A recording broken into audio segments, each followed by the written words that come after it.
हमारा प्रश्न है, भारत में मानव अधिकारों के संरक्षण पर गैर सरकारी संगठनों की भूमिका की विवेचना कीजिए। नमस्ते दोस्तों, स्वागत है आपका हमारे चैनल पर।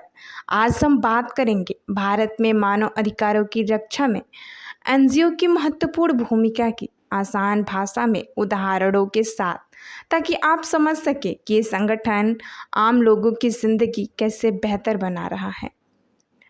दोस्तों, मानव अधिकार क्या है?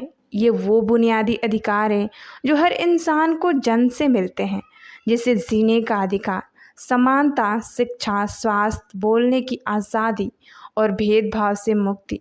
भारत का संविधान इसकी रक्षा करता है, अनुच्छेद 14, 19, 21 आदि। लेकिन कई बार सरकार, पुलिस या समाज के कुछ लोग इन अधिकारों का उल्लंघन करते हैं, जैसे बाल मजदूरी, महिलाओं पर अत्याचार, दलितों पर अत्याचार, कस्टोडियन डेथ आदि। यहाँ गैर सरकारी संगठन एनजीओ आते हैं। ये स्वैच्छिक संगठन हैं जो सरकार से अलग होते हैं, लेकिन सरकार के साथ मिलकर या स्वतंत्र रूप से काम करते हैं। ये वॉचडॉग की तरह काम करते हैं, उल्लंघनों को उजागर करते हैं, पीड़ितों की मदद करते हैं, जागरूकता फैलाते हैं और कानून बदलवाने में मदद करते हैं। जान लेते हैं इसकी मुख्य भूमिका। एनजीओ कई तरीकों से काम करते हैं, जिससे पहला है जागरूकता और शिक्षा। गांव शहरों में जाकर लोगों को बताते हैं कि उनके अधिकार क्या हैं।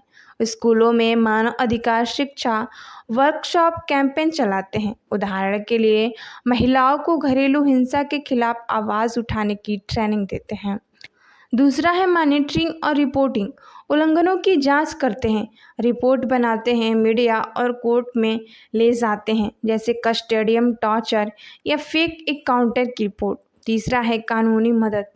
पीड़ितों को वकील उपलब्ध कराते हैं, पीआईएल यानी जनहित याचिका दायर करते हैं, पीयूएसीएल यानी People Union of Civil Liabilities और पीयूडीआर यानी People Union of Democratic Right जैसे संगठनों में इमरजेंसी के समय और बाद में बहुत काम करते हैं। चौथा है प्रत्यक्ष मदद। भोजन, चिकित्सा, आश्रय, शिक्षा, रोजगार देते हैं। एसिड अटैक सर्वाइवर को मदद, ट्रैफिकिंग पीड़ित बच्चों की रिहैबिलिटेशन। पांचवा है पॉलिसी और कानून में बदलाव।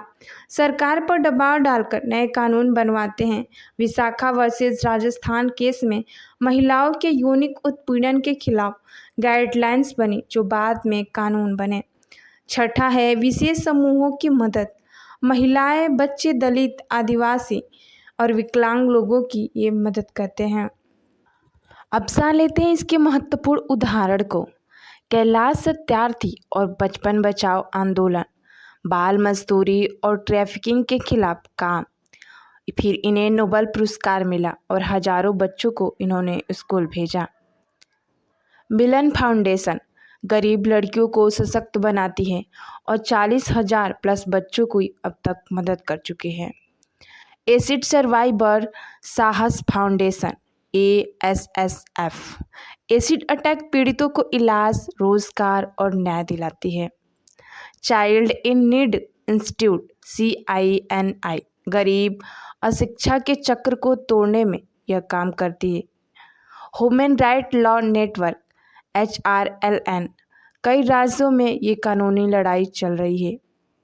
रिसोर्स फाउंडेशन और सेफ इन इंडिया फाउंडेशन महिलाओं और बच्चों की सुरक्षा के लिए बना है। ये संगठन स्थानीय स्तर पर काम करते हैं जहां सरकार नहीं पहुंच पाती।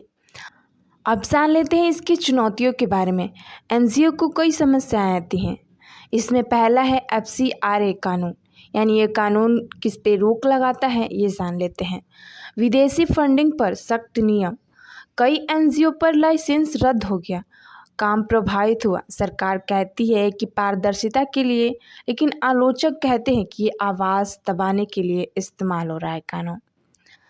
इसी में अगला पॉइंट है फंडिंग की कमी और सरकारी दबाव और झूठे केस, यानी कि इन्हें फंडिंग अच्छे से नहीं मिलती और इन पर अक्सर सरकार का दबाव रहता है और इन्हें झूठे केस में फंसाया जाता है। इसी में अगला पॉइंट है कुछ एनजीओ पर आरोप भी लगते हैं, इसीलिए पारदर्शिता ज़रूरी है। फिर भी ये लगातार संघर्ष कर रहे हैं। अब जान लेते हैं इसका निष्कर्ष। दोस्तों, एनजीओ भारत के लोकतंत्र की मजबूती है। सरकार अकेले सब नहीं कर सकती। नागरिक समाज, सिविल सोसाइटी की ज़रूरत है।